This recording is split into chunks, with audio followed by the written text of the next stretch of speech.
Hey team, thanks for coming by my office. It's me, your favorite coworker.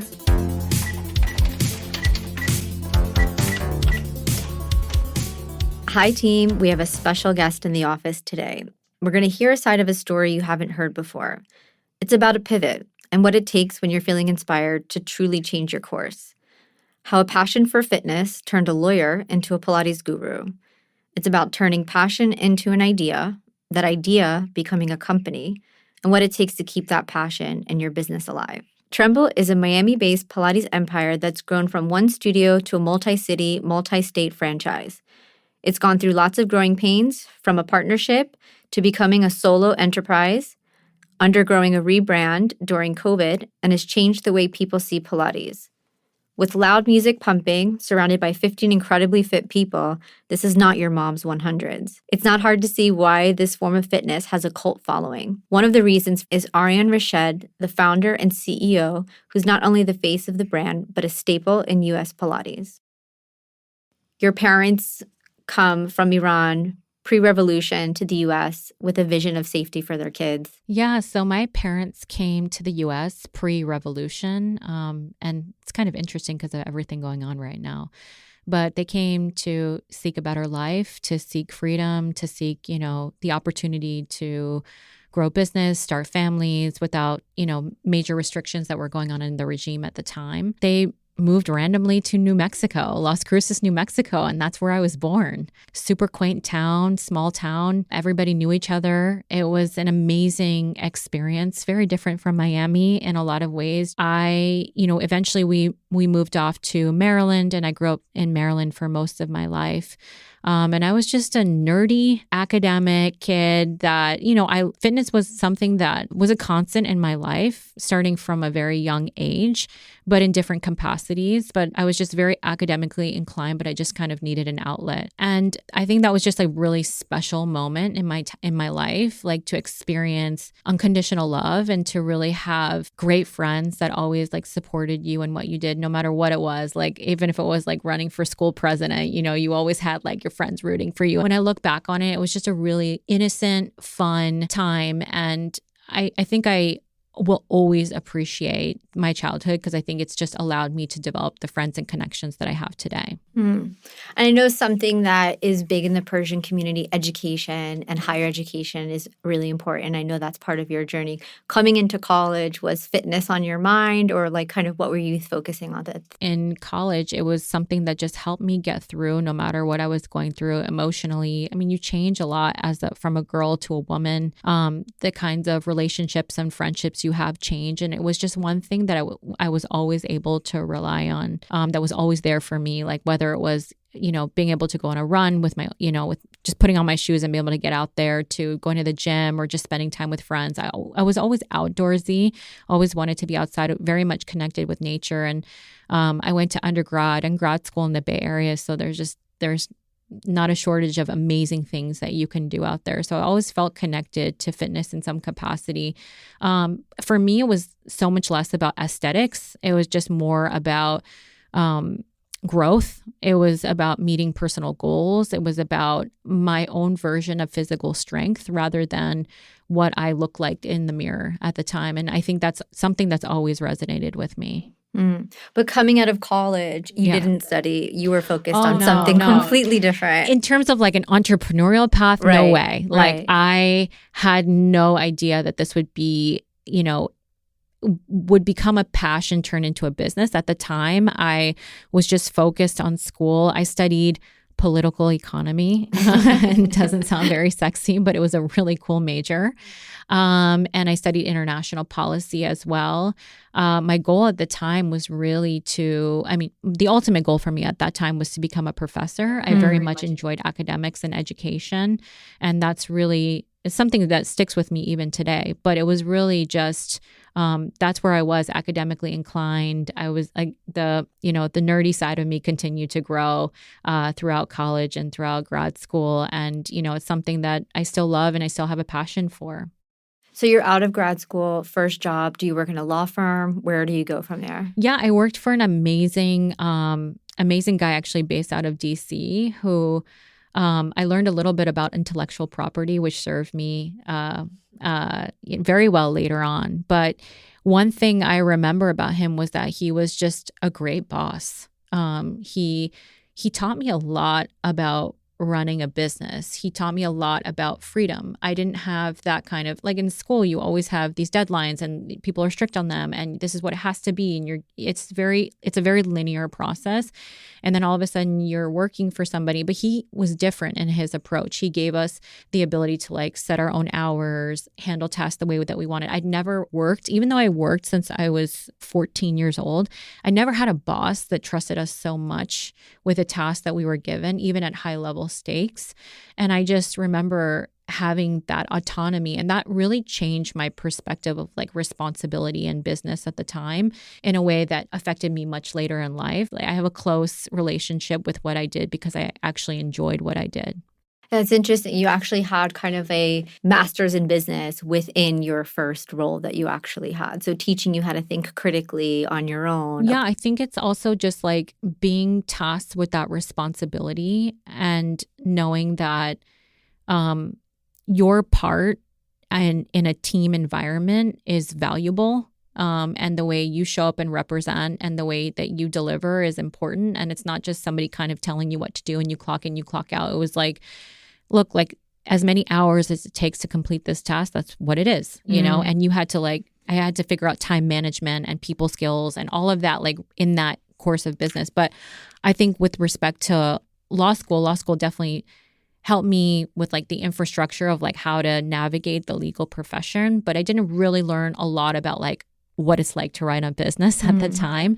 It served me well for many reasons I'm sure we'll talk about later on. But I think in the initial stages, you graduate and you know nothing about customer service. I mean, I didn't really the other thing about being an academic is, though you're working with as a team, as a collective, as a group, a lot of the things that you do are very individual based.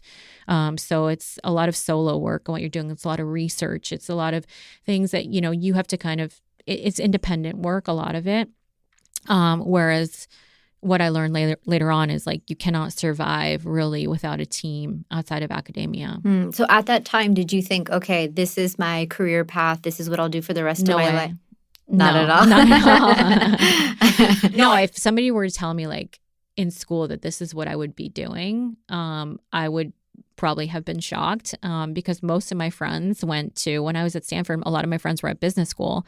And I used to make fun of them. I'm like, guys, this is like, you've somehow managed to create like a vacation for yourself here where you be in school maybe like 4 days of the week and the other 3 days is a vacation. So they now look back and like, now they're like, do you need help now? And they've been great resources for me now because I don't think I valued at the time like what that education was and what it really meant and what connections meant, what friendships meant in a different way. And I think I learned so much. I didn't go to business school, but I mean, if you don't have that experience, I can tell you now that that first 2 years of owning your own business is business school if you have to do it on your own. So how long were you in that role before you got the itch of like, okay, maybe there's something else out there for me? Or did you feel like that? Or did you just stumble? So it wasn't like a one-day switch. I think I had in mind that what I could do was turn this sort of passion for fitness into like a hobby, basically. And the first studio that I had, funny enough, had a Pilates studio built in the front and an office built in the back so I could continue to practice law. So I was thinking like, maybe this will take, a couple hours a week. I think when I talk to a lot of different entrepreneurs, like they know that this was their path. They know that it was going to be like $100 million company, or they knew that this was the path. I was just like, oh my God, I'm spending everything I've possibly made in, my jobs leading up to this on Pilates equipment. Wait, so pause there. Take me back. Okay, so take me into this moment. You have a full-time job. Yeah. And then you're like, okay, this is something that I do on the side. Yeah. I enjoy it. Yeah. It fills me up in a different way that my work is not filling me up. I think, like, to be honest, I think that real moment was, I'm not joking you, when that Pilates equipment got removed off the truck. And I think that's when it really hit me. I think like literally construction, I was fine, but once So that you already Pilates, decided at this point, okay, I'm going to start a business. Yeah. Okay, so you it's like, I'm doing this, but I'm also going to do this on the side? Yeah. Or did you quit so outright? I didn't have it's really crazy. I didn't have that much thought into this. This is This is hard to believe. A lot of people have these crazy business plans, and they have it's all wealth. And by the way, I recommend that. It's not that I'm saying don't do this the way that I initially thought. I didn't have a tremendous amount of thought on whether or not it was going to be successful and how far I could take it, because I don't think I really knew what I was getting myself into. Share this with my friends, share this with a smaller community. I don't think I had the vision of growing it, or I think at the time, all I thought was it would be really great if I could just make my money back on this, in terms of an investment. And I don't think I really had an eye. I definitely didn't really know anything about customer service at the time. I think what the law teaches you a lot about is what's right and wrong, what's fair and unfair. It doesn't really teach you about the subtle and very important nature of customer service and client relations. And so I a lot of that I had to learn on the job. But I think there wasn't I think there was a moment where I was oh, okay, this is going to be something, But even then, I think when clients started coming in, I think that's when I really felt an obligation to the community, an obligation to serve people, and to make a difference. But I again didn't have that much bigger vision set from the beginning. And I think just going back to what we were talking about earlier is, I think coming from a family of immigrants whose sole purpose is just to provide and make it and have safety and security, it's kind of a scary thing, because entrepreneurship is doesn't provide that at all points, at all times. And so you go through a lot of ups and downs, and it's not a linear path. And I think a lot of, immigrant families want that linear path just solely for the security purpose and safety. I think it comes from a good place. But it's a scary thing to step out and lose everything you've built, because so much of that was taken away from you in some capacity when you come to this country for opportunity and freedom, and, you want to maintain and preserve that. And so I think a lot of that, my friends that I went to law school with were okay, sign us up for the first class, and that was really cool that I all of a sudden had and I did have a lot of friends that came out and said to me, oh, I wish I would have done that. I wish I would have flipped into my passion, or, gone for something. People tell me that still today, that they wish they would have pivoted in some way, but I never think it's too late. I just think it's a timing thing. So take me into the one studio, you're full in, 100%, you're now officially entrepreneur. It was interesting. There was no boutique fitness around at the time. It was just kind of starting. It didn't have, it was 2000. I mean, when I decided, it was 2012. And then when I first opened, it was 2013. And there wasn't a lot of boutique fitness around in the block. Now you see a ton of it everywhere. The whole model has changed away from there's now complements to the gym industry, but there's tons of boutique fitness around. It really changed from the first few years. But that first year was just boot camp 101. I had no help from the outside. I was just trying to figure out things, literally trial by fire. That's just what it was. I would fail, and I would fail fast because I felt like it was important. I would just learn. Ego had to drop.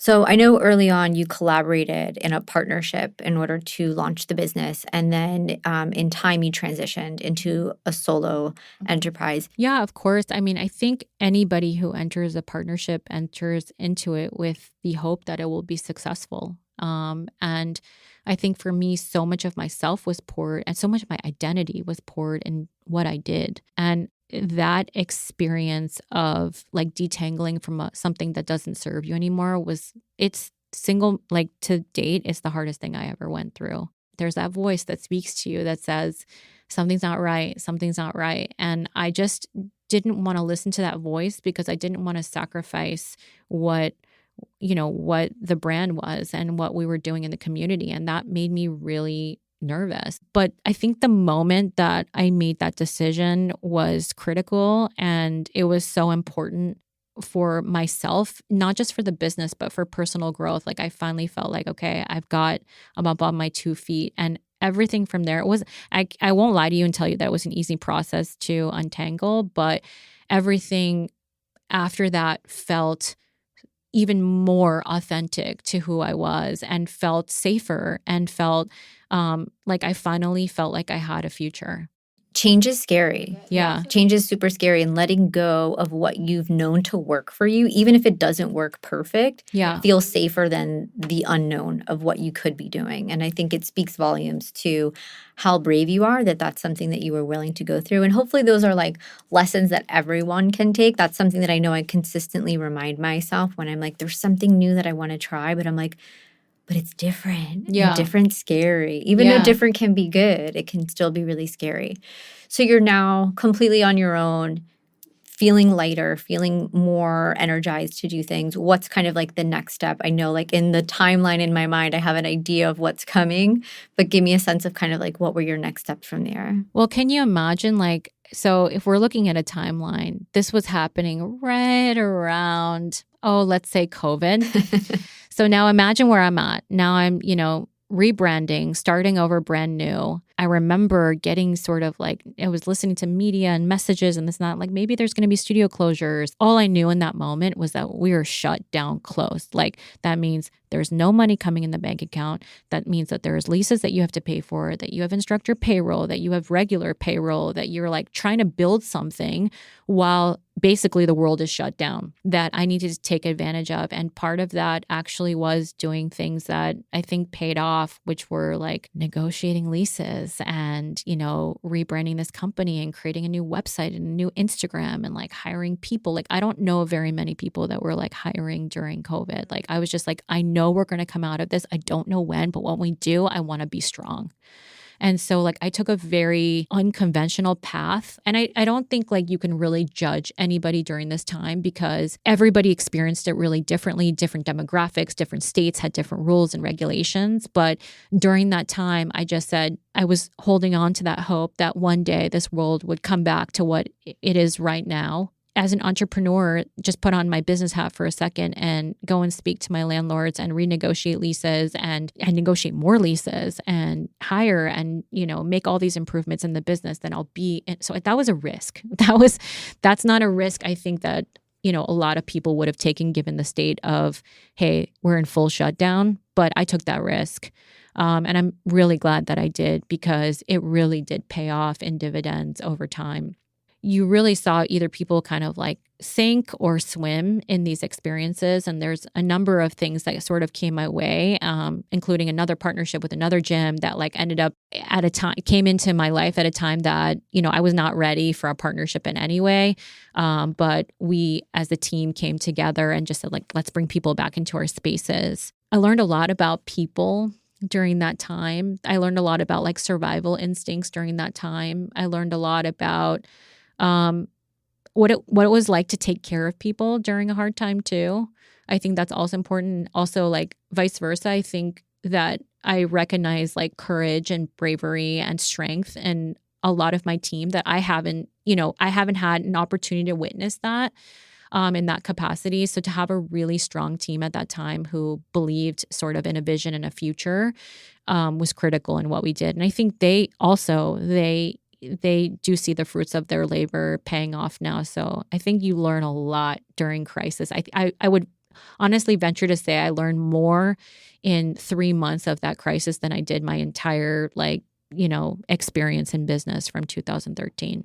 Really? That's interesting. I think people during that time kind of had like a fight, flight, freeze, or like regroup experience, especially like business owners. And I think it's super admirable and just incredible that you kept the staff that you had and you decided like I'm going to expand because I know this is going to end at some point, and when it ends I want people to turn around and see that I've like doubled from the time that they last saw me. And I think that's like a really incredible and really brave way to go about it that I don't think like off the top of my mind, I can't think of a lot of businesses that decided, you know what, like I'm going to take this time to renegotiate leases. I'm going to put myself in a better position coming out of this than I am right now. So I think that just like says a lot. Yeah, and open more stores, I think, during that time. Nobody was doing that. Nobody was going to commercial tenants in South Florida and asking for, a lease.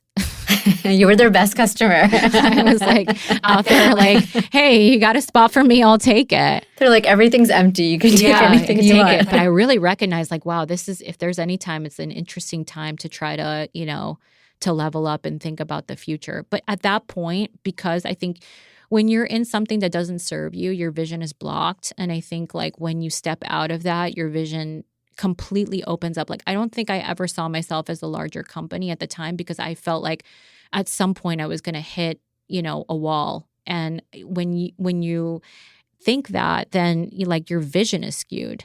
And so I think when I stepped out of that and I was released of, things that didn't serve me anymore, and I was able to like stand up for myself and get out of whatever I needed to at the time, your vision just changes. Like you have a completely different vision for where the business goes. And like for the first time, I saw a company that one that I wanted, the one that I think could grow, and the one that I could think, could be a global brand. But I think a lot of things tend to, taint or block our vision. And there are a ton of external factors, and, some of them are real. They're not just like things that we think in our head. Some of them are real, and you have to figure out how to like navigate that. I mean, the only thing is I think a lot of people say this, that they wish they would have done these things sooner. Do you feel that way? Are there things that you're like, oh, looking back, oh, I would have done this if I, like in hindsight? I think the timing of this, like all how it happened and when it happened was the right time. But I think if I were to give myself advice, like from the get-go, I would say like, if something is not serving you from the start, like think about or just step out of it, step out of it. If there's something that's just not sitting right with you, explore that. Instead of ignoring it, explore why it's not sitting well with you. Do you think that's more of a trusting your gut conversation or more of a business-oriented conversation? It could also just be cultural. Like, I think, growing up the way that I did, it was like, put your head down and work and don't complain, and, everything will be just fine. And I think it wasn't a lot of, voicing your own opinion on certain things. I think there are moments that you have that shape you. And I think there wasn't, coming to this country and be given so much opportunity, you just like don't want to have that taken away in any capacity. So I think part of that was just like, I was always okay in environments where I didn't have, that level of confrontation. And now, having stepped out of it, I've had a completely different experience. COVID's happening. You're expanding. What's the vision? I know since then you've grown quite a bit. As soon as I was out of that and I really just saw, this brand started to become something that people started to relate to it, that it was like fun and kitschy and like just, it was a fun experience. I was happy to see that people related to that. I was also just like super happy to see that like what I thought about people and my clients and like my team, like actually was true. I think it's worth to point out too at this point that the brand explodes on social media. Like it's a very visual, and we'll link everything below so you guys can see it, but it's a very visual workout. The branding is incredible. It's very exciting. It's like the music is loud. Like it has an incredible energy to it. So I think at this point, like introducing that, like the word of mouth has now like quadrupled, right? So you're like exploding on like in a digital sense too. Yeah. And then my vision just expanded from there. I said like, okay, what's stopping me now from being a national company? What's stopping me now from being, setting up as a franchise or thinking about more corporate stores? Like what's stopping me for thinking about, my company Tremble now as a global brand? And I those experiences early on are critical to how I make decisions today. Like, yes, I do think through them, but I also think about what's holding me back. And if it's fear, then I usually don't listen to it. If it's like something logical that there's a reason why I shouldn't be doing this and I have to think it through, then yes, of course, I'll listen to that voice. How do you decipher between those two? Because I think that's a very relatable point that you just brought up. It's very hard for some people, myself included at times, to decipher, am I not doing this because I'm scared? Or is it maybe that it's like too big, or I'm like biting off more than I can chew? Like, what does that look like? Well, first of all, it's definitely an exercise. Part of it is listening. Part of it is peeling the onion. So like when you literally dissect it and think to yourself, okay, what is, we often come up with like tangible reasons about why this won't work. And then you're like, okay, is that true or false? And then I am able to extract back from there. And if I can kind of peel it back enough where I'm like, I'm just scared, then I'll just, then I know that, this is more about myself and fear than anything else. But because I just the recognition of that is important. Like just the recognition that like, hey, this is fear talking is as important. People forget about this whole thing that it's like, it's the process. Even in what we do, Pilates, it's a great end result to have a nice body or to feel great about yourself. But it's really about the process. It's like the person next to you that's just working just as hard. It's the fact that you're coming in to an in-studio experience when COVID told us that everything is going to be at home now. Like, why did people flock back into studios like mine? Like, why did that happen? I think people realize like they need connection. They want that like sense of affirmation. They want that experience again. And that's not always going to happen in home. I think people were just super tired of like the Zooms and this and that. And at the end of the day, we're people. We want to be, we want to feel connected in some capacity. We want to feel like we're important and that we're special. And these things are really important to understanding the psychology of how we operate and why we do what we do, why we take the time to recognize people's milestones, why we take the time to, highlight amazing instructors and clients and what we're doing, why we take the time to remember your name or, something special about you. Like, it's not just like, oh, I've completed this number of classes. It's like, whoa, that first 100 is just... it's hard, and so if you're sitting next to somebody that's like completed their first 100 and you've got them with a veteran who's at 1,200 classes, it's pretty badass. Which, by the way, guys, if you can just do one class, you should be proud of yourself. 100 classes is insane. So if you can just do one, be really happy and like proud of yourself, just keeping one. So part of community is like such a big part of your brand, and it's something that's like palpable, not just through social, but when you experience it in person.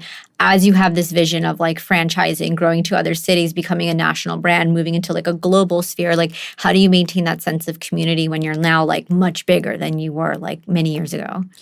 I think when like my strategy for scaling has been to find operators on the franchise side in particular that are in line with the values, like our core values of our business, and who can really sit in front of me and talk about like why they want to do this beyond numbers. That's always been really important to me. Like, whether a community is lacking this type of workout and that they want to bring this because their community is underserved, like that's important for me to recognize that. But, I'm looking for people that really understand the Tremble magic and like why it is just not your average Pilates studio. And if they can kind of express that in a way that is in line with what we do, that's really what I want. I could open up anywhere and have any operator take over this business, but that's not really what I want. I want to find strong-minded people that really want to grow the community aspect of what we do and are in line with what we do. I think that's going to be really important. That's the hard part. That's the hard part, to find good people that want to keep the quality of the business the way that it is, because we're South Florida based, but now moving out of this market, quickly. This is what's going to be really important to continue that. And every time, part of that reason was we would have clients come in from out of state and they would just say, I wish I had a Tremble in my hometown. And I would go if it was in my hometown. And I felt it. I felt it like, globally. I felt people were coming in from all parts of the world and different parts of the US. And they really wanted to see a Tremble in their hometown. And I thought, we have a vision to grow a certain number of corporate stores, and we have a vision to bring on certain operators that we think would be in line and maintain quality control for what we want to do. Going back to like that first studio when you're like, hey, I didn't think this was going to be this mega thing, right? I just want to do something that I feel excited about, and I want to contribute to the community, and I want to connect with people around me, and I want my friends to be excited. Do you have like a different vision for it now than you did at that time? 100%. To go from I want to just maybe make, maybe back a few dollars I spent here on some Pilates equipment to, I want Tremble to be a global brand is a very big difference in my mindset at the time. And some of that came through experience and some of that came through hard work, like actually doing work on yourself to believe that. I remember people told me that in the early years. People would say like, this can be a global brand. This can be a global brand. And I just would look at them like they were completely crazy. I'm like, what do you mean? Like this could be a global brand? It's also important to say those goals out loud and to believe them and to really like live and breathe by them, because everything I've gone into has seemed like, okay, but I can't do it because it's a scary door and because I don't know enough about it. That's how my brain thinks. I don't know enough about it, so I'm not ready to go into that. I'm not ready to say that. And I know other people that are just different. Like they're willing to just say that, they'll just say it out loud and they'll live and breathe it. But what I've realized is that is so important, that if you want to be a global brand, you need to start to say it and to believe it. And that also includes a tremendous amount of hard work, and there's a lot that goes on behind it. But you have to believe the dream. You have to believe what you're doing.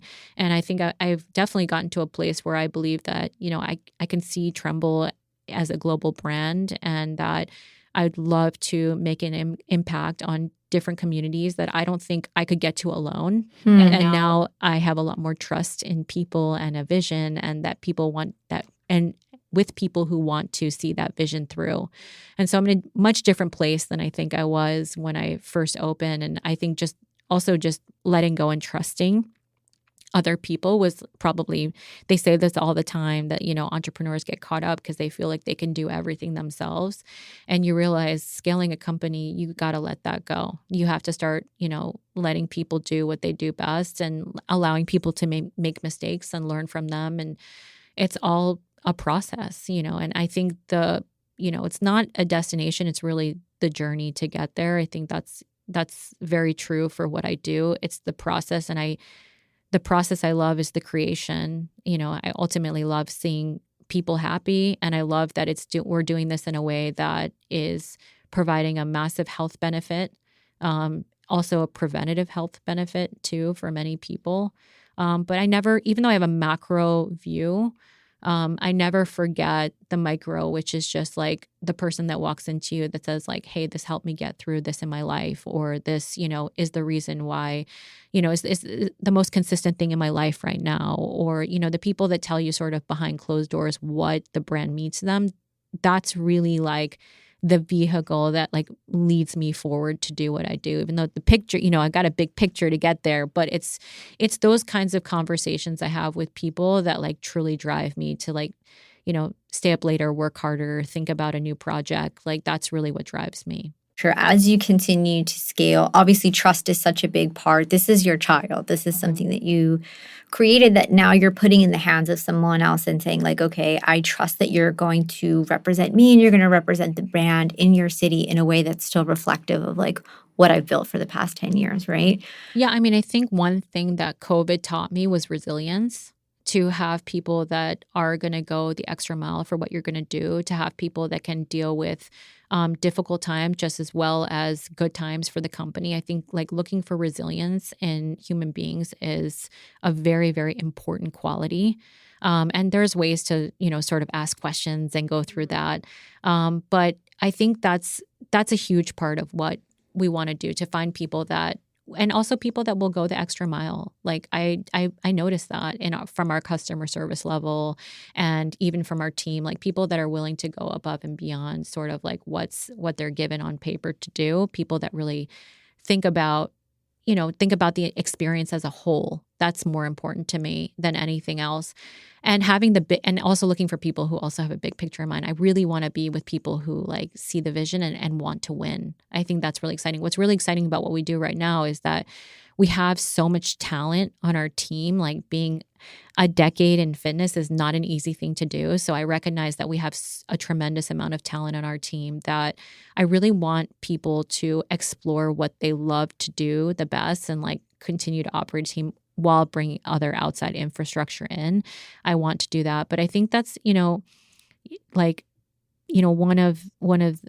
of our core values is together. Like we move as a unit, we move together. Like if there's, one bad apple, we have to consider that for the entire team.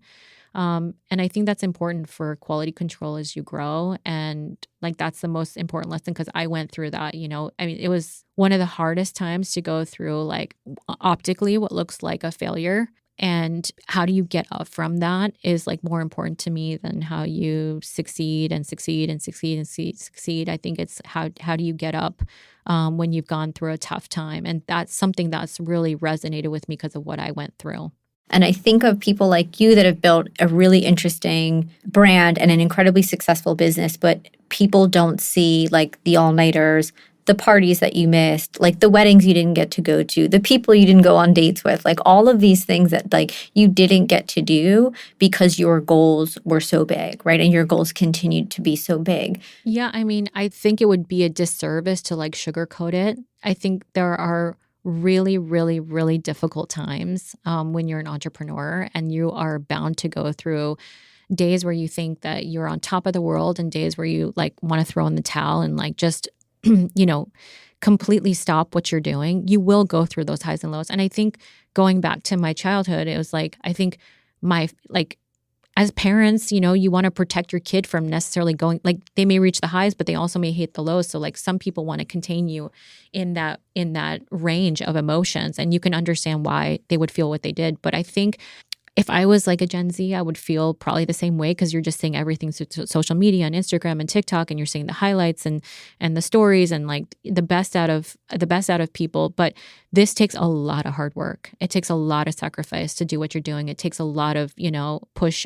Was not somebody definitely growing up that asked for any kind of help. I didn't want any help. I didn't want any support. And the one piece of advice I would say is sit down with people who have done this and who have done it well, and talk to them about their failures and ask them how they got up, and ask them about the down times as well as the good times. It's always great. We were like surrounded by plethora of information of, success stories and how they got there, but nobody really knows the back side of that, the ugly side of that, the legal sometimes side of that. And if you're somebody who is very emotionally invested in your business, like I was, I didn't really create any boundaries. I'm starting to.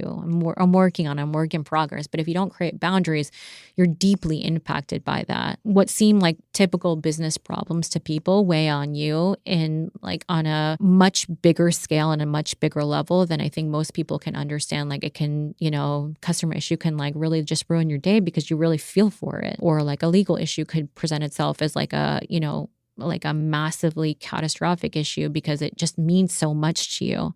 And so it's important to have boundaries. It's important to be around people who have gone through similar experiences. And like, I think at any level of entrepreneurship, it's always good to have friends, family support, and really sit and listen to people, especially in the earlier stages of business. You just think you're the leader. You don't have to listen to anyone. And I can tell you from my perspective that if you are a leader who doesn't listen, you are going to cut yourself short of a lot of different paths and a lot of different ways to get to success, and can be really tough for a lot of entrepreneurs to get to. I mean, it's one of, I think, the most impactful groups that I'm part of today. I think it made a huge impact on me personally. It's an organization where, you are surrounded around other people specifically who have started their own businesses. So they're not people who have like fallen into something, or maybe they're not an executive of something. They've literally started something from scratch. And so this is really helpful because you hear about you really talk about what we call the 5%. The 5% is like the top and bottom 5% of your personal and your business life that you probably wouldn't share with the average person. I may not give you the wins, like, hey, we're financially killing it this month, I should tell you about that. Or I may not give you like the losses, of like, hey, I got this really bad employee in this situation. This has been really bothering me. So it's really the top and bottom 5% of our personal and business lives that like we probably wouldn't share with the average person. We may not even share with our families because our families may not understand what we're going through. And the reason why I say personal and business is because the two often seem to intertwine for many entrepreneurs, that, a business issue can become a personal issue, and a personal issue becomes a business issue. And so they're often interchangeable when you realize what you're going through in this process. And so having that group to be there for like your wins and your losses, and is when my business group, I remember they're not supposed to tell you what to do, but we actually have this thing called Gestalt where we don't tell people what to do. We just simply experience share. And there was a moment where we were doing, a brainstorm session when I was thinking about going out on my own and what that would look like. And my business group, I remember they said to me as an option, they said, what if you just walked away from everything? And I was like, what do you mean walk away from everything? I'm like, don't you realize what I've worked towards for the last, I don't know, 8 years or 7 years? I was like, this has been my 24/7. And they're like, but don't you realize if you walked away from everything and started over, that you would be even more successful than you ever were? I remember walking out of that meeting and being kind of mad because I was like, what kind of advice is this? They have no idea what I'm going through. I'm trying to save this thing. And being told, hey, just walk away from everything seemed like the most despicable advice I could get at the time. You guys really don't know me. You guys, and I say guys because they were actually all guys. They're like my brothers. And I really didn't know what they meant until I started over. Do all the stuff I was talking about where it's like a rebrand and a website and an Instagram and redo the portals and bring back people into the studios and go get new studios and do new contracts and just start over. I had to start over. And granted, I started with experience over. But what they were saying to me was it's in you. It's within you to create this. It's not attached to a place or a thing or a lease or somebody else's Instagram or somebody else's website. It's not any of that. It's within you. I really didn't understand that lesson until I was sitting across from them a year later and I was like, well, times have changed. You're like, remember that advice? Yeah, remember that advice. But I think they really believed in me as a person and they really saw what I was doing every day. And they were saying there's not a lot of yous in this world, that can do that. And to have just that sense of affirmation, and I know we should have it in ourselves, but just that sense of affirmation that they had in me it set something in me to trust myself more and to believe in myself that I think gets lost when you're attached to something, when you're attached to a name, a brand, a piece of clothing, your sales report, your all the metrics that tell us every day, what defines success, what we wear, how much we make, how we do, whatever it is. I just didn't really, I thought these were all, we were in this business group for a reason. We all, even to get there, I thought okay, well, you have to be, you have to be at a certain level. So having that metric,